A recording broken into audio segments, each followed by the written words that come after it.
In this clip, I'm going to demonstrate how to prevent the insertion of a new column where the new column would be a problem in a data table, for example. In this demonstration, I'm using Excel 2007. However, the technique should work equally well in Excel 97 through 2003. Notice the data table that begins at cell C3. There's a column for the last name and a column for first name.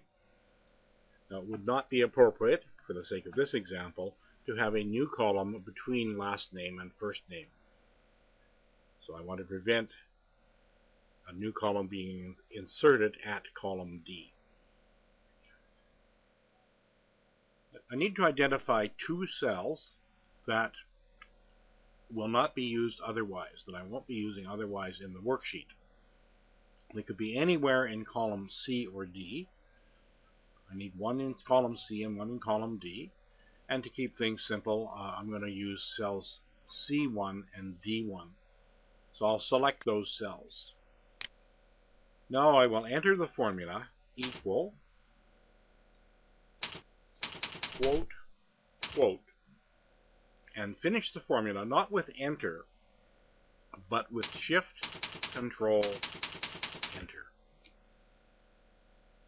Now when you look at the formula bar, notice that the formula reads curly braces equal, quote, quote, close curly brace.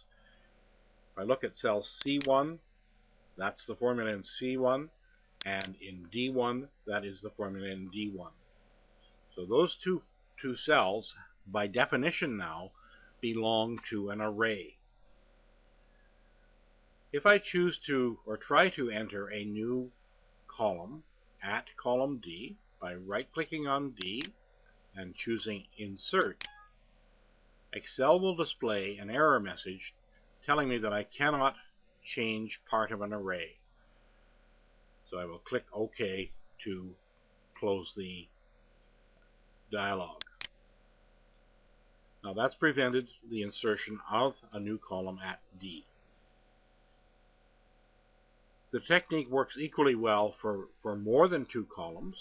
For example, if I do not want any new columns to be inserted anywhere in the data table, I would first of all, because I have already created two formulas, I'm going to select C1 and D1 and delete the formulas from those two cells. That effectively cancels the array. And then I'm going to select C1, D1, E1, and F1. I'm going to click on the formula bar and type exactly the same formula. Equal, quote, quote, shift, control, enter. Now I have an array formula that spans from column C to column F. So if I select any of the columns in the data table and attempt to insert a column, I will get the error message about changing part of an array. Now, it may be appropriate to make the row 1, for example, because you're not going to be using those two cells, and maybe to keep them out of the user's view, it might be appropriate to hide the particular row. If you right-click on column 1, or row 1, sorry, row 1, and choose Hide, then it will no longer be visible and not as easy to edit. Another way to prevent the user accidentally editing and removing the formula in C1, in this case C1 through F1, would be to